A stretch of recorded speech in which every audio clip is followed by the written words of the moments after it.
What is going on, everybody? Welcome back to Bet Daily, April 19th, 2023. We are loaded with 7 more playoff games, full slate from Major League Baseball, which I think we're only going to talk about one game because it fits in one of the best bets. And we got some Keeneland racing back. I got to say, Aaron, I love that Keeneland runs on Wednesday. It's one of my favorite parts about this meet because you get a real good track with some good horses and interesting races on a Wednesday, which is rare with a lot of these tracks taking this day off. Yep, I agree. That's why I love Saratoga too, because they run on Wednesdays, and so that's always good to have the Wednesday thing. Hey, the more racing, the better, right? Let's run it 7 days of the week. That'd be fine with me as well. But then we'd have 4 horse fields, so let's not do that. Actually, I am still a huge proponent that someone who is in management at a racetrack needs to listen to me and have good cards on Monday and Tuesday night because you would get the shit bet out of them. Especially if you had mandatory payouts every single week on Monday or Tuesday night. You crush. You just crush. Yep. Yeah, I agree. There's nothing to bet. Yep. Golden Gate, looking at you, buddy. You could do it. It'd go well for you, I promise. All right. Let's jump into the rundown here. We'll kick it off with a really interesting game here. Lakers -1. Anthony Davis in and out. He is going to be playing Grizzlies. They're taking on the Grizzlies in Memphis. Total sitting at 226.5. Ja Morant currently listed as questionable with a hand injury that is apparently not broken, but it is his right hand, which is shooting and main dribbling hand. So definitely a loss there for the Grizzlies, Aaron, or at least a downgrade, I should say. What are you doing with this game? And are you surprised the Lakers are the favorite? Surprised they are the favorite. I did pick the Grizzlies, and I noticed I said the word picked. I'm not betting this. I did not like it the first game. I like it less the second game. I have no idea what's going on with this. But yeah, I'm going to go with the Grizzlies. I'm going to pick them to win. Another game, I'm just going to sit back and watch. I can't get a read on this series or these two teams. Papa Dude, I almost made my best bet of the day from this game. I played the under 226.5. I think this is high, considering that it was 228 for the first game. Ja Morant has a busted up hand. The Lakers shot the lights out from 3. Only 99 shots in that game. If they take 99 shots, how they get into 226 again, Papa Dude? That's true. That is true. I don't think the Grizzlies win without a healthy Morant. I really don't. Here's the thing with the Lakers. Their role players were unbelievable in that first game. Mm-hmm. Will they do that again? But on the other side of it, LeBron didn't do a whole lot. You know, they won that game without him contributing and being the best player on the floor. So he's going to play better than I'm not saying he played bad, but they won the game without him going off like we thought he would have to do. So I like the Lakers a lot. I think they're going to win this game if Morant's not healthy. I really do. And I think they're better than the Grizzlies. Yeah, I didn't have Austin Reeves, or LeBron James deferring to Austin Reeves in the fourth quarter on my bingo card, Aaron. I was shocked when he consistently let him take the ball up and play possessions there. But hey, if you trust him, and he delivered. I mean, I think it was 9 straight points in the fourth quarter that he scored. He looked great. Rory Hachimura goes off for 29 in the first game. I'm guessing he doesn't do that again in the series. Yeah. What do you think this Lakers bench is able to come up with? And is there an answer if Ja's hurt, Aaron? I'm telling you what, I remember when they signed Austin Reeves as a free agent, and my buddy, John White, big Lakers fan, and when that news came, I texted him immediately. I said, not only is that kid going to make the team, he's going to help because he's fearless. He is fearless. Absolutely freaking fearless. If it's game 7 of the NBA Finals, if he's got it, he's going to go out there and play like that. So, listen, I think he's going to be a big time help for the Lakers in this playoff series, but you can't expect them to get that kind of production off the bench again. Mm-hmm. And so now, like Papa Dude said, you kind of got away with one. LeBron played good, not great, right? And we were assuming he'd play great. Tonight's a LeBron game. I think LeBron's going to have to carry him tonight. Yeah. You got to give Rob Pelinka credit. I mean, he was awful during the offseason. The whole and maybe the Russ thing was more LeBron than Pelinka. But what they were able to do to retool this team and make them a legitimate team at the deadline was nothing short of amazing because they were behind the 8 ball and then some. Yeah. And they were able to turn this around to a legit team. And Papa Dude, Warriors down 2-0 to the Kings. The Lakers could end up with the Kings in the second round. And all of a sudden, them in the Western Conference Finals and possibly in the NBA Finals isn't completely out of the question. Well, it's not. And no, it is not. And they're you're right. They were like 8 games under 500 and out of the playoffs, and they got in there pretty safely, really. And they retooled, and LeBron got back in the lineup, and they're very dangerous.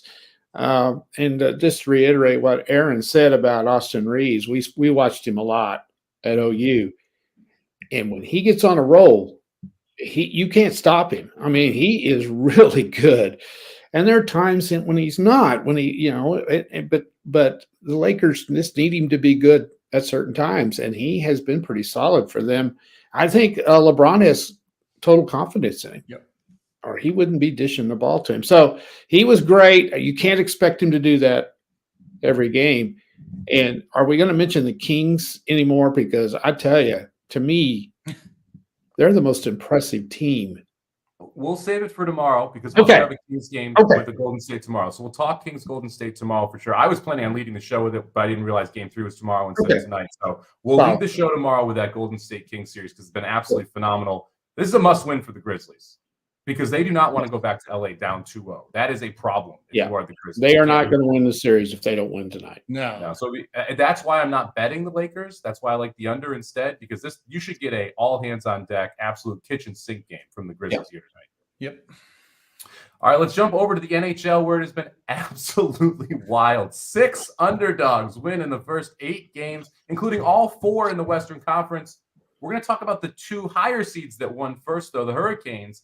I'm going to say outlasted the Islanders, ended up 2-1. They get 2 power play goals. Islanders couldn't get that timely goal that they needed at some point.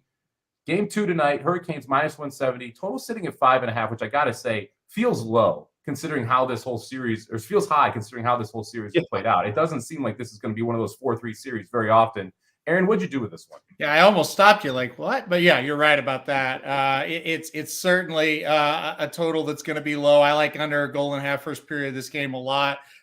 Listen, this is a very interesting series, in my opinion, because when the games are tight like this, a bounce here, a bounce there, you could get an upset. That being said, I could not take the Islanders. I just think Carolina's a little bit better team overall. They're so tough to beat at home, and that's the big key here. I took the Hurricanes again tonight. Almost pulled the trigger on that upset. Hurricanes for me, though. I sprinkled on the Islanders to win this series because it feels like every game is going to be like Game 1. It's going to be one goal one way or the other. And the Islanders have as much timely scoring as Carolina does without Svechnikov in the lineup. He's out for the year with a torn ACL. I would lean toward the Islanders if I was going to bet the game. Half of my best bet does come from this game, though, Papa Dude. We'll get to that in a second. What do you like here? Well, you guys have summed it up. I mean, they're going to be 2-1, 3-2 games, and that does tend to be decided by a lucky break. And these are the kind of games the Islanders play, and it's the kind of game the Hurricanes win. So I went with Carolina as well. I think the under is a solid play, even though 5.5 is low. I think you're looking 2-1, 3-2. I'd be surprised if it's higher than that. I got to say, sneaky great move, Aaron. Brent Burns. The Carolina Hurricanes adding him. What he does for that power play, and both goals were really because of Brent Burns on that power play, has changed the dynamic of this Canes team. He's a playoff guy. That's the other thing about it. Like regular season, you see him, it's like, yeah, okay, cool, we got it. Okay, yeah. You get in these games, that guy is way more valuable in the playoffs. He's a playoff guy. He's already got the beard going, man. He don't even have to grow it. He's got it ready. He's ready for the playoffs. He lives for it. You're right. He's a big-time player. He's a hockey player. Yeah, he's a hockey guy. How's your playoff year going, Aaron? It's not going well. It's not going well. But you know what? I'll have to grow it because my team's not in the playoffs. That's right. We're out of the playoffs. Who cares? We're already playing golf, Somich. There we go. Headed down to Cancun and play some golf with the Blues. All right, with the other game, Florida taking on the Bruins. Bruins minus 225 here. Total sitting at 6. The Bruins just took care of business game 1. There's really no other way to put it. People talk about the President's Trophy curse. Can this team sustain what they had during the regular season? Sure seems so, Papa Dude. They dominated Carolina or the Panthers here in game 1. Are you back to the well on the Bruins here in game 2? Absolutely. I can't get off them until they lose. And they're just solid. They're solid from top to bottom. I know our buddy up there he's going to go the other way tonight, and that's fine. Oh boy, he I, is. I think I would go over the total too. Here's the deal. I just think if it's low scoring, Boston's going to win. I just think they're going to. They are just. Yeah, how can you bet against them right now? Tell us, Aaron. How can you bet against them? Yeah, Well, if you tell us. watch the game, you can bet against them because the Florida Panthers dominated 2 of the 3 periods of the game. Now, wait a minute. Mike just said Bruins dominated. I disagree with Mike. And it's okay to do that. Listen, I don't know about it. the first 2 period, here's what happened in the game. Just don't call each other assholes, okay? Well, this isn't horse racing. Only in a friendly way. Look, that was a 50-50 hockey game, all right? And what happened in the game, the Panthers, for 2 periods, outplayed them. The problem, they didn't take advantage of it. Yeah. And the reason is Allmark is fantastic. And he is. Boston, even though you might outshoot them, you might outchance them, they're really good about making your shots come from outside that bubble of where you want to shoot. So that's the big problem. But the ice tilted towards Florida for a lot of the game. Now, if they can do that again tonight, I think they're going to pull an upset. And I think this is the sneaky one that you don't see coming, right? Do I think Florida's going to win the series? Absolutely not. Do I think they're going to win tonight? Yes. I like them at plus 205. I almost made it the best bet, but I knew I would get way too much shit for you guys. So I was going to make sure to say for me. Well, because look, it's an out there bet, but you make a living going against the public. And if you watch that game, that was not an overmatched Florida team. This Florida team's got talent. Now, can they solve Allmark? Can they get in, to get a little bit better chances tonight? I'm not sure, but at plus 205, I will take a shot with Florida tonight. Money Puck doesn't disagree with Aaron either. 50-50 over 1,000 simulations there with the expected score of Florida 3.24 to Boston 3.1. So they agree with you. However, the Allmark factor is what I can't get around, is that he takes chances away from teams. You have to really hit the top 10%. You got to go bar down if you want to score against him. Not an easy thing to do. Nope. Here's what I can't get around. 65-12 in the regular season. That's what I can't get around. They're 1-0. That's what I look at. I know. 1-0. And I get it, but I will say this. I would never lay the 225 with the Bruins. No. I'm either playing Bruins minus 1.5 or I'm playing Panthers plus the money. Yeah. I'm not going to bet the game. I think the Bruins win tonight, though. All right, let's head over to the one of the Western Conference matchups here where the road team is ahead. Actually, all 4 Western Conference matchups, the road team ahead. The Wild taking on the Stars. Stars minus 155. Total sitting at 5.5 here. I'll go spoiler alert here. I'm going to play a first period under parlay. Islanders, Canes, which we talked about earlier, and I'm going to add this Wild Stars first period under, both 1.5. You get plus 225 playing both these games to go under in the first period. As long as we stay out of the box, I don't see how either of these games go over. So the key is going to be the lack of penalties, but we're in the playoffs. The first period, generally the least penalized period as well. So I'm going to parlay these 2 unders. You can play them separately at minus 115 and minus 120 if you'd like. I like both of those bets as well. But for the best bet, I'm going to put them together to try and get a little more plus money. Aaron, Wild Stars, what do you think about this one? I love your bet, number 1. I think it's a very good bet. Get plus 225. I mean, you're needing 2 things to happen, and I just need Florida to win for plus 205. So however you want to play it. But anyway, just giving you shit there. No, I love this bet. Now, here's the deal. Here's the key to this, your bet. There was a lot of physicality in this Wild Stars game 1. More physicality than any other game of the first 8, right? You said it. They got to stay out of the box. Will there be some retaliation? Will there be some unnecessary penalties? And get a lot of power plays and maybe make that thing go over in the first period. They're 2 experienced teams. You would think not, but that was kind of my one pause. But I'm not arguing your bet. I think it's great. As far as this game, I had the Wild in game 1. I was well asleep. It was a double overtime win for the Wild, so I have no idea how they won it. I fell asleep after the third period. I think the Stars come back tonight. I think this is a 7-game series. I think whoever wins this is going to be battered and bruised because these 2 teams are getting after it. Give me the Stars tonight. Give me the under, like Somich said. I like the Stars as well. Not going to bet it, but I think they rebound well. I agree with you about the physicality. I think the Stars specifically make sure they stay out of the box. I think that's a big key for them because they know 5-on-5 when you have to roll 4 lines with these two teams, the Stars are the better team. Yep. When you're only rolling 2 or 3 lines, all of a sudden Minnesota has an advantage. Staying out of the box forces that 4th line on the ice. That makes a big difference for Dallas here, as is Ottinger in my mind, who I think they have a clear advantage in goal there over Gustafsson. Papadou, where are you going with here? Well, I think this is the one series in the West that went the way everybody thought it would. It's just a break type thing to win. Yeah. These two teams are about as even as it gets. Yep. And this series, that game went exactly like everybody thought. This is going to be, if you want to just watch good physical hockey, two teams that are evenly matched, this is what you want to watch. Because it's going to be this way. I'd be surprised if any game is settled by more than 1 goal in this. Mm-hmm. It's going to go down to the wire. Two very experienced teams, like you said. You see this in hockey a lot. You do have these physical games, and somebody will come out and try to retaliate and lose their minds early in the game, like Aaron was saying. And I don't think either one of these teams will do that because they played each other a lot in the regular season. They know what they're made of. They know. I don't think it'll bother. This physical stuff will bother these two teams. I don't think they'll try to retaliate. I'm with you guys tonight. I think the Stars bounce back and win. They better. You know, they need this one bad. So well, I think Somich broke it down beautifully. The Stars can't get in the box because if you're just playing 5-on-5 hockey and, like he said, rolling out the lines, the Stars have the depth.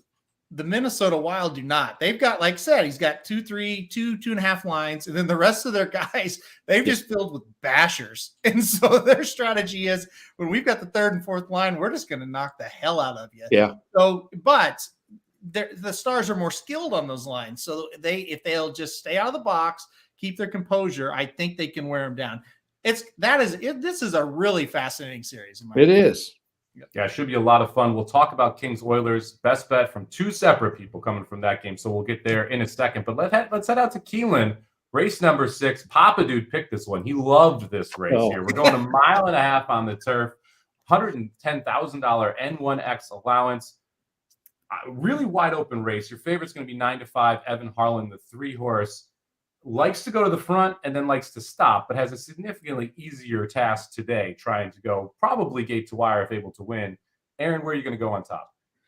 Yeah, I just don't trust the 3 Evan Harlan enough to play at a short price to win. So I did go against on the win end. I went with number 9, Mount Rundle. This is another one you could say, well, why do you trust this one? I trust him a little more to go 1.5 miles. I think we're going to get, a pretty darn good price on this horse. I think this horse stalks the pace. I think he's out there kind of maybe not stride for stride with the 3, but I think he's right there. And I think when they turn for home, he's making the first run on the 3. Maybe he gets ahead and then the others just can't close. So I really like the number 9 here. I don't know about 8-1. I don't know if we'll get it or not, but I just kind of like his running style. I think he runs on. By the way, the Damn Sire English Channel, a horse that could run all day long. So he's got that influence on it as well. Give me the number 9, Mount Rundle. Yeah, definitely wants the 1.5 miles. English Channel on the bottom, Warfront on the top. Getting second off a layoff here. Ignore that race 2 back at Keeneland. Tons of trouble there for the 9-horse. So I don't disagree with this pick at all. I think the 9th third in mind. So Mount Randall 8-1, I think is a solid choice there from Aaron. I'm going to go to the 11-horse Master of the Ring here. Mike Maker at 1.5 miles is awfully dangerous. Gaffleone takes the mount. I like the way this horse has progressed throughout the 5-year-old season. I think getting back to turf is a positive. If you look at all the turf numbers compared to those synthetic numbers, the turf numbers are better. We haven't run on turf yet as a 5-year-old. We're about to do that for the first time. I also think this horse is going to be forwardly placed as well. I want someone who's close to the lead on this turf course. I think Master of the Ring, the 11 is able to do it. So I'll go with the 11 at 4-1. Although I respect your 9 there, and I do. I think that he's got a good shot. The 9 and 10, both interesting to me. The 10's a little short, but the 9, nice price there. Papadou, where are you going here? Keeneland 6th. Okay, take some advice here, race fans. This is a race that is for experts. Okay? Okay. If you're not an expert, you just quietly go sit your ass down, bet $2 just to have some action, and you don't bet this race. Because every horse in this race can win this, and every horse in this race can lose this. Always keep that in mind. Okay, when you're betting a race like this. No one has won a race in this since the Civil War. I mean, they haven't won. You got to go way back to find a victory in any of these horses. So, unless you're an expert like these two guys above me are, and can pick little idiosyncrasies out of this that most of us can't, you kind of stay away from this one. So what I would do, I'm not an amateur. I'm above an amateur, but I'm not an expert either. I see lone speed in this. That's all I see is lone speed, which I've been told a million times is the best bet in horse racing is lone speed. I'm going to 3 because it's a lone speed. There's no other speed in there. And I don't know if he can go wire to wire. I don't know. 1.5 miles? Oh, boy, that's another wonderful race. How many 1.5 miles do we have? Not very damn many. So that's another thing you got to look for. So I'm going to go throw my $2 on Ryan Harlan, who will probably go off at even money, and I'll make $4 on it. And you know what? I'll get my $4 while the rest of you guys lose your 20. That's the way I'm looking at it today. So I'm going along with you guys. I like the 9 also a little bit. I had the 11 as second. So I'm just going to go with the favorite in a race like this. I'll just use my winnings from Gaslight Dancer on Sunday, who got home at 7-1 to bet. That's right. But you're an expert, Mike. You're an expert. All right, let's jump into the best bets here. Papa Dude, since Aaron can't look at the camera right now, we'll start out with you. What do you got here? Oh, that's me. Oh, okay. Papa Dude, yeah. Where's Magic? Aaron, do you disagree with me what I said? If that's a race, this race is very difficult. Yeah. Right. And I'm just trying to give some advice to people who go to the track, and you just don't bet this race. Well, yeah. I mean, if you're just messing around, you do what you just said. Yeah, for sure. You just don't. You look at it. I don't like this one. Well, you bet $2 on the favorite, and the heck with it. Yeah. And If you're not a serious gambler, if you're not playing the toughest race. What? I do try and pick the toughest race of the day. Yeah. Yeah, I'm just trying to point out a lot of mistakes. Yeah. Now, for guys like you, this is the race you want to get because you're getting great odds. But for most people, this is one you miss. That's the point I was trying to make. And I would be one of most people. So anyway, back to the best bet. I like the Oilers tonight to bounce back. I quit on that game the other night because they were dominating. I thought they had it won. I was totally shocked when I woke up the next morning and I lost that game. So I think they blew it. They got some penalties. And as Mike has pointed out, the Kings are sneaky good. And they're vastly underrated. But McDavid didn't score. They did a good job against him. And I think he's going to bounce out of it tonight. And I think, hey, they better win tonight. They're in huge trouble if they don't. So I think they bounce back and win it. But I'm not going to bet the 1.5. That's for sure. I'm going to go money line. And then we got Tampa Bay today with Rasmussen pitching, a great pitcher, against the guy that was called up yesterday from the minors for the Reds. So I'm going to go ahead and bet the Rays at -1.5, and we're getting +126. So I kind of like that. I think the Rays will take care of it. I'm a little worried about the Oilers. So I'm going to go Oilers, Rays, -1.5 at +126. I got to say, I came into this NHL playoffs, and I was willing to give franchises a chance. Mm-hmm. And I'm really regretting it right now because Toronto and Edmonton are the exact same damn teams they are every year. They blow these stupid games that they should win. Edmonton had no reason to lose that game. None whatsoever. And somehow no, absolutely. Then Toronto goes out and lays a goddamn egg yesterday. Oh, that was an egg. There's no doubt about that. That was an egg. Unbelievable. How about Vegas? Oh, Vegas, I at least expected. I think play that bad? I didn't think they'd be that bad, but I picked Winnipeg in that series at least. Like little complete no-show from Toronto right after Edmonton blows it with a minute left and then does it in overtime, gives up overtime. Aaron, explain to me how you're going with Papa Dude and back in the Oilers as well after that mess. We don't see that often from you. That's good. I liked it. Unbelievable, man. These damn franchises. Just stop. Get out of your own damn way and win a game. Just don't even worry about that pressure shit. Just go play. You're better. Boy, you're right. Both teams you reference equally as embarrassing, right? Because the Oilers, I was with Papa Dude, I quit watching. I was like, oh, they got this. They were killing them. They were. Listen, the Oilers are going to bounce back today. All right. I'm confident in it. I'm with Papa Dude. Oilers have got to bounce back. They have to win. If they lose, they're going to get beat by the Kings. I mean, come on. You can't get beat by the Kings. All right. I like the Oilers tonight. The best team in the West, by the way, just to be fair.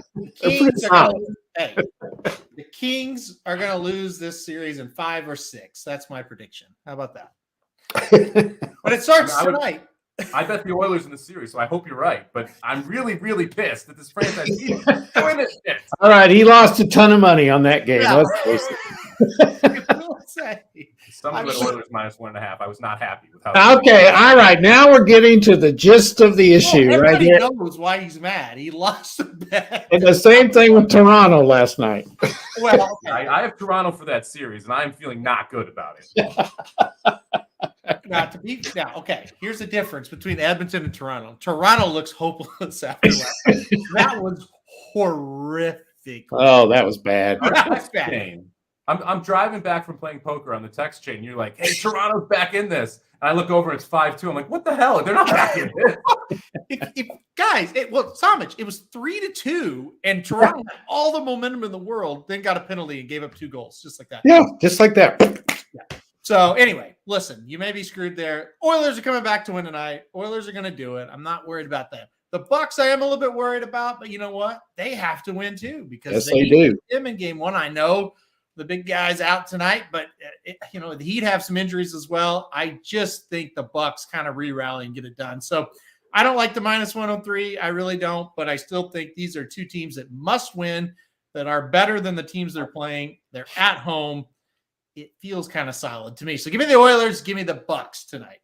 Yeah, Bucks laying 6.5 tonight. Giannis is doubtful, Hero out. So you have major injuries on both sides. The Celtics got to just be licking their chops right now. I mean, you have a Philadelphia team that looks pretty good, but you got to think when they're playing someone besides the Nets, it's not going to progress the same way. And Giannis hurt early, huge advantage for the Celtics there in the East.